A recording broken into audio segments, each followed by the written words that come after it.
Yo guys, welcome back to the channel, welcome back to the vlog, and welcome to a video I've been so excited to make, but I was actually forced to not make for the last week and a half. Dudes, I was down for the count and so sick out of my mind for the week of Thanksgiving. It absolutely sucked. This very time last year, I also happened to be down, but not with the same thing I had last week. It was actually the stomach bug, and that also sucked. I wanted to make this video to get it up for you guys last Monday, but I was so down for the count, and honestly, I had to take essentially the entire week off. I'm fortunately feeling significantly better, so what I'm saying is wash your hands. The thing is going around, and man, it's brutal. Now, today, we are debuting a new car on the channel, and boys, I am so unbelievably excited about it. But I just wanted to say real quick that Dream Diesel giveaway number 29, aka our last giveaway of 2022, is nearing the halfway mark, as this thing's deadline is December 20th. So if you want a chance to get entered to win this truly one-of-a-kind 2022 Silverado High Country DURTYMAX Denali HD on 26s with 37s 4-inch Cognito lift at Santan, tap enthusiasts, get entered because you never know. One entry is all it takes, and your chance is waiting. Ladies and gentlemen, without further ado, take a look at my 2018 Audi R8 that's white with a red interior and is a V10 Plus.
Cannot believe that I have another Audi R8, and I'm so unbelievably excited about it. But there's actually three things, as a matter of fact, that I really don't like about it, and I'm going to actually go through the things that I don't like about this north of six-figure car towards the tail end of this video, so you're not gonna wanna miss it. But we got a lot to discuss, ladies and gentlemen. Take a look at the new to me Audi R8. Guys, I am back in an Audi R8. This is my second, as a matter of fact. But unlike the first one, this one's actually white, and it's a top trim model. It's the V10 Plus. My previous Audi R8, although commonly mistaken as a white car, was not white. Rather, it was Suzuka gray, and it was the base Audi R8. Meaning, there's a few differences that really are hard to tell to the untrained eye. There's little things such as the carbon fiber package. This one has carbon fiber mirrors. The inside has all the carbon fiber trim around air ducting on the inner part of the door panel here, around the gauge cluster, in the center console, to name a few of the areas. The V10 Plus also comes with front aero, aka this little doohickey right here that runs the entire extent of the bumper, and also happens to be paint protection film from the one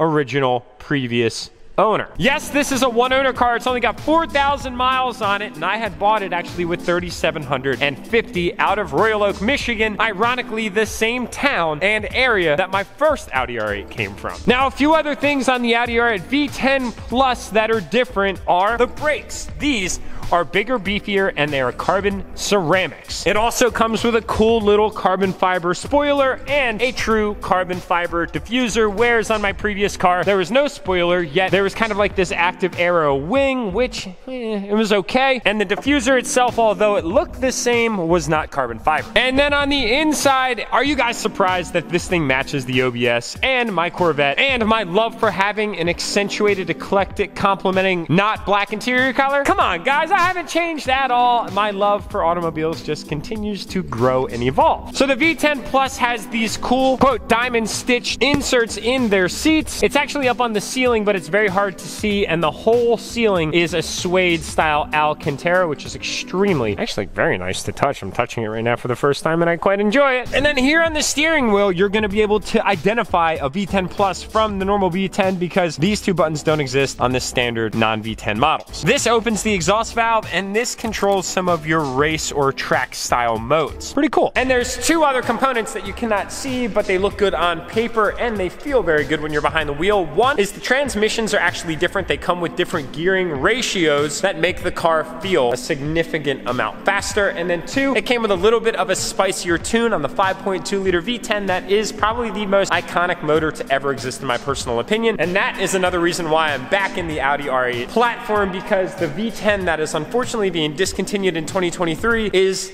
a pinnacle motor. It is just so well designed. It's proven itself since the LP series of the Lamborghini. And from the first time that I experienced one, actually out in Las Vegas when I got pulled over in a Lamborghini Huracan for going a little bit over the speed limit of 25, fortunately not getting cited or arrested, I fell in love. The fact that the car only has one owner, which is the original owner, the person before me, is mind-boggling. In this classification of customer, people buy these cars, use them, play with them, enjoy them, and then trade into something either comparable or of greater value. That's most cases, of course. So it is not uncommon to see vehicle history reports having 4, 5, 6, 7, 8 plus owners on the Carfax because people kind of get them and trade them around like the commodity that they are. But this one I got extremely lucky on because it hasn't been traded or handed over a million times from one party to the next, and it only had 3,500 original miles on it. So I was actually going to go back up to Michigan to visit the friends that I visited the first time when I picked up the original Suzuki Gray R8, but I didn't want to put all the miles on it unnecessarily because now I have to be conscientious of how much I drive it, mostly because the other lowest mile R8 that I saw on the market when I was hunting, which I was doing for quite a while, was somewhere around 9,000. All right, boys and girls, welcome to the V10 Plus. We got my Apple CarPlay up front. Fun fact, that's only in the 2018 Pluses. It was not in my old 2017. Stupid, I know, but at least I got it. I'm a big fan of Apple CarPlay. Now, not wireless, but wired is better than none. Now, this is a factory exhaust, so it by no means compares to the Capristo exhaust that was on my last one. That sounded so good. I'm just undecided whether or not I should get an exhaust for the time being to offset my lack of volume fulfillment from the exhaust, or if I just wait for the bigger objectives. Now, if we had a front lip on this thing and it didn't have that chintzy, dincy, whatever it is looking cleft chin, they'd probably move over, but they don't right now because it kind of looks like a bug. And this is my thing in the Audi R8, like the comfort of this car is almost unsensible for what the platform offers. Everything is so simple. There's literally just fan speed and AC. It's a twist and push button. You've got your defroster max off button, climate control here for hot to cold, or whether or not you want that auto pressed in, and then you have the direction of your climate control right here. That is all that is offered, other than heated seats for the driver and passenger side.